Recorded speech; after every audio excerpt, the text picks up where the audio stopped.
thank you for joining today. I hope you have all had an incredible session.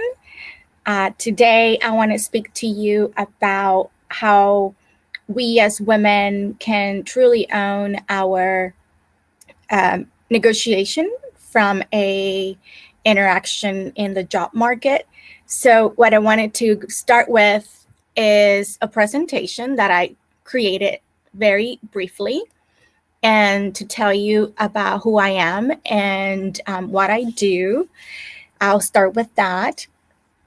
I am a recruiter. I have been in the HR space since 2005. I've stayed there and I love my job. Started managing campus programs, and I travel all over the US hiring very smart people. And over the last 2 years, I have been working for a healthcare company, and my main role is in the tech space. So anything that has to do with business analysts all the way to managing directors of certain practices. So why I wanted to speak about money and women in the workplace is that in my career, I have found that many of us do not ask for things that we should ask for. And I find it quite interesting that our counterparts, i.e. the guys, are never afraid to ask for more. So I thought, oh my God, I have to dig into why this is happening. So started having conversations with my other colleagues, and they're like, yeah, this happens all the time. And it comes down to not understanding essentially your market value. So how do you identify as a employee or potential employee for a company? What is my current market value in the space based on the knowledge that I have, based on the experience that I have acquired, and what makes me obviously a marketable individual. So that is the reason why I started to dig into this, and I have been speaking about this for a while now because I find it to be necessary. So how do you do that? First is identifying the market value. So I want to share my screen if I can. Share my screen, and you're gonna see maybe a window. Okay, here it is. And you guys let me know when you can see this real quick. Nope, cannot see it? Oh, darn it. Come on. Well, y'all know. Oh, sure. That's a great question. So, I mean, you can't. How does that work? So how can you tell if you're being discriminated against if efforts from negotiations doesn't get the results you want? You can't tell that because you don't know what the market, you have no idea what those conversations are. However, what you could do is get market data, and there's tons of places where you can get that. You can use salary.com. You can go to Career Builder, and they do have a platform that allows you to search. You can also speak to people in the industry and find if you are being undercompensated. I would start with that. It's softer. And if you do find that there's a huge discrepancy within your colleagues, you can bring it up and say, based on what I know, this is what I should earn. What can be done about that?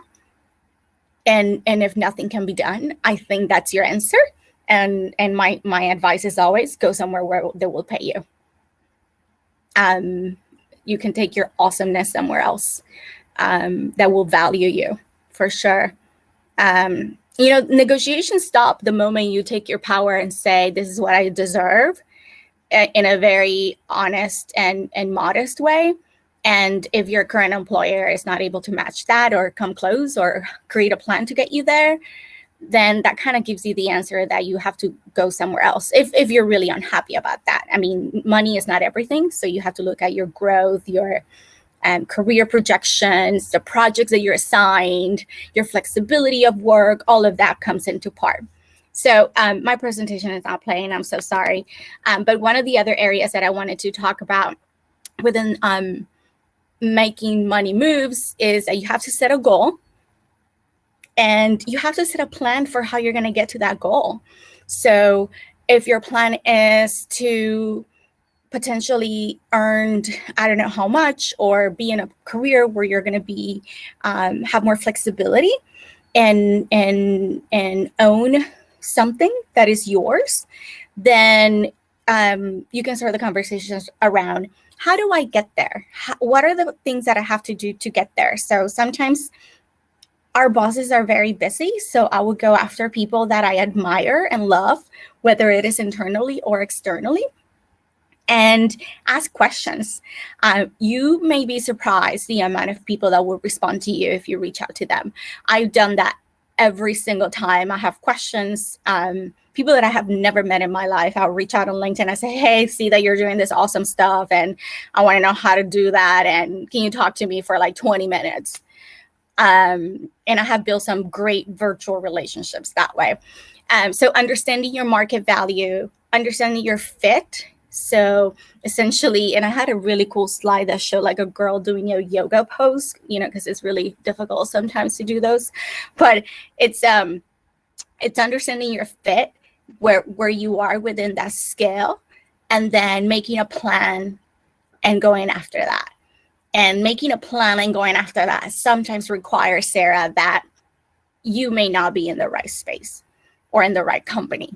And that is a difficult realization that thankfully you can manage.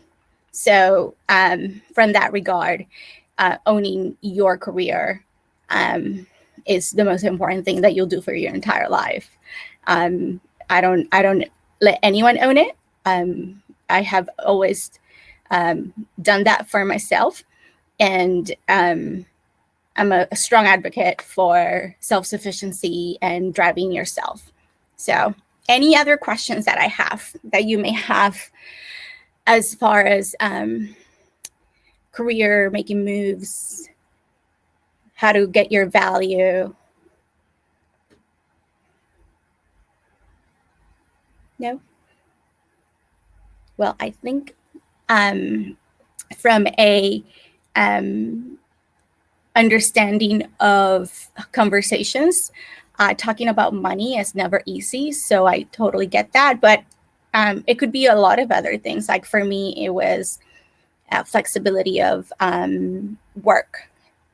And that was a huge one for me a few years ago. And I love that. Being able to walk into a room and say, I would do X amount of work, and this is what I bring to the table, but I need to have a certain level of flexibility. Thanks to COVID, now we all have it, but prior to COVID, there were a lot of employers that were not as flexible. So, all right, guys, anything else? I think my time is almost up. Let me see here. I have sessions. Oh, no, I can't. Oh, I'm sorry. Sarah has a question. Oh, yeah, what are the ways you think are good to to demonstrate value outside your career qualifications in a new job that is different from past or current changes? And how many years of experience do you have, Sarah? Like, are you a recent grad, or have you been in the market for a while? There are certain things that, okay, so there are certain aspects that makes someone a good employee, regardless of whether you're in a new area. So showing initiative, being a good team player, being strategic in your relationships, and also how you present yourself, being honest, giving feedback, but being tactful in how you present that feedback. I think honesty, working smart. I don't say working hard, but working smart with the things that are going to add value to your work. So think about all of the projects that you're currently working on and how you can use your experience from all of the other career paths that you have had that can make that better, and bring that outside perspective. Integrity. I think that's such a good way to gain trust. And it takes a little bit of time to do all of those things. I wouldn't, unless you went from a neuroscientist to being a doctor, I don't know, there's a lot of changes, but if you're within the tech space, give yourself a good 9 months to ramp up. That's a good lever for you to find if you truly are measuring, and always have honest feedback. How am I doing? What can I do better? Is there anything that I can improve upon? How do I, Alex? And if I didn't answer your question, let me know, please. How do you build relationship and confidence? It takes time, Alex. Building relationships is not a sprint. It's truly a marathon. And I know that sounds very cliche, but in reality, we are people that are very complex individuals. And it takes time to build rapport. It takes time to build trust. And it's the little things. Is something like showing up for people, calling and saying, hey, I read this article and it made me think of you. It's happy birthday on an email. And how do you even escalate it deeper than that? How do you build it faster? If you're close to that person in the same city, get together for lunch, and have conversations about your aspirations and your growth. I always say that if there's no chemistry, it's kind of hard to go there, and it can take time if it's not organic. So take your time, be consistent, offer to help, always offer to help, and how you can be of assistance to others is such a great way to build rapport and as I will say, expedite the relationship building phase that you feel confident. It's definitely needed.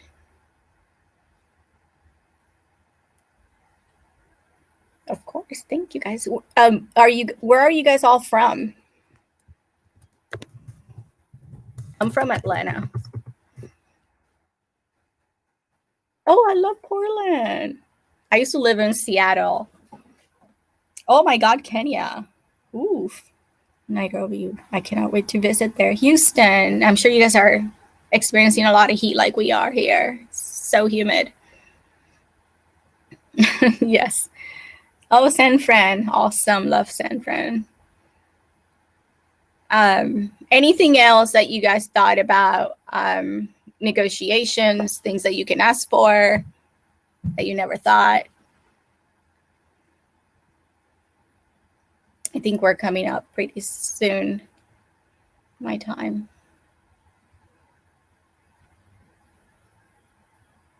Let me see.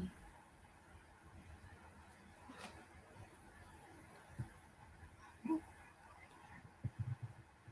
right, I don't think I missed anything. Oh, how do you say? Oh, that's a great question. I wouldn't say what your salary is. I would ask for the range of what that of what that position pays. I always advise people to do that. As a recruiter myself, I would ask for the range. And I would, if you have a number in mind, like I was interviewing a guy and he was like, well, I want 180. And I thought, well, I can't, that's way outside of my range. So I'm glad that he said that. But if you're like still under that 150, if you're like within the 85 to 150 category, I will have conversations like, what is the market range for this role? And that can get the conversation going. How do you know if you're going back and forth too much when negotiating?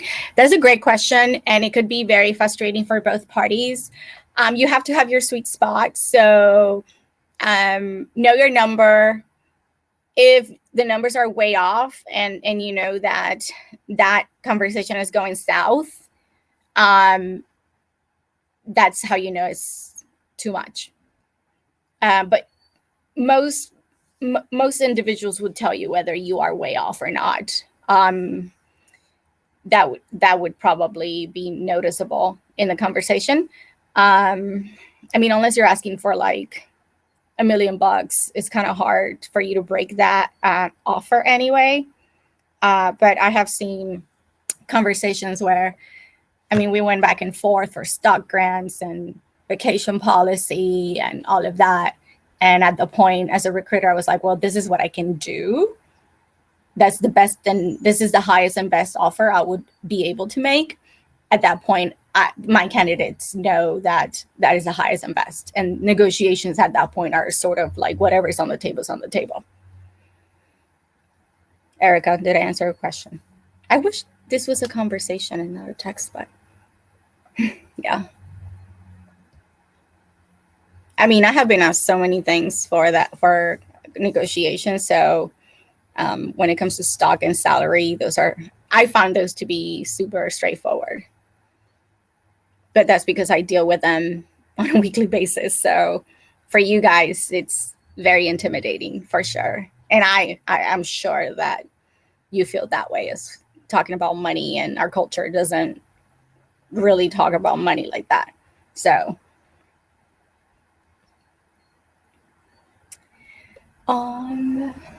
one thing I always ask is for flexibility and of work. And also one thing that I have always loved is time off. Like, you can pay me less if I get like 6 weeks off, for example. And a lot of employers have very strict guidelines around that. So I would always ask for more in that regard. So thankfully, that has never been a problem for me. But a lot of people are like, why, you're negotiating vacation? I was like, yes, that is very important for me. As a mom and my family is all over the place, it's very important that I get enough time for myself as well. Yes, definitely. Percentages. So whenever companies give percentages of yearly bonuses, those are usually negotiable as well. If you know the industry averages, I negotiate those as well. So that's another point for you to ask. Sign-on bonuses, guys, are huge right now.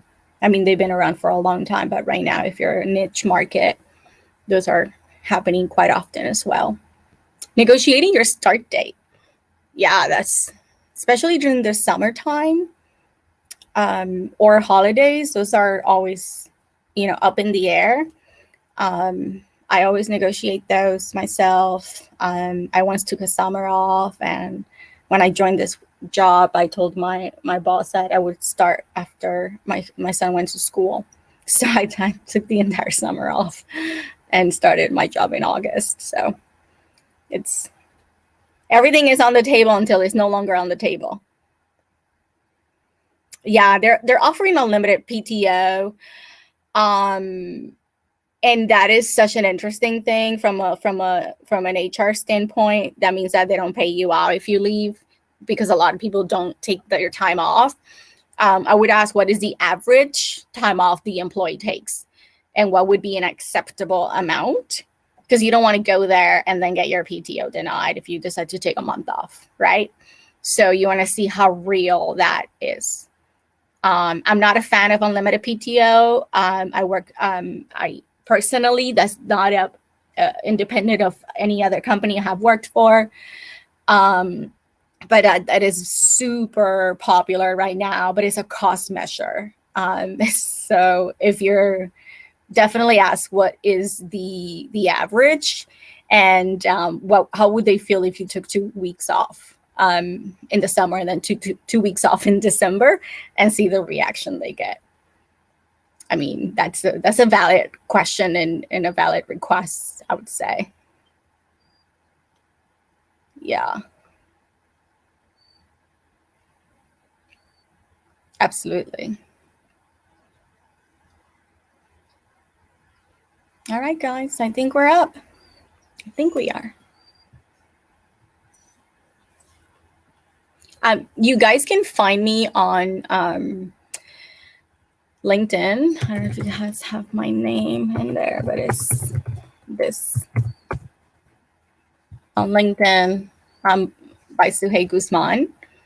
Feel free to reach out and follow up and connect with me.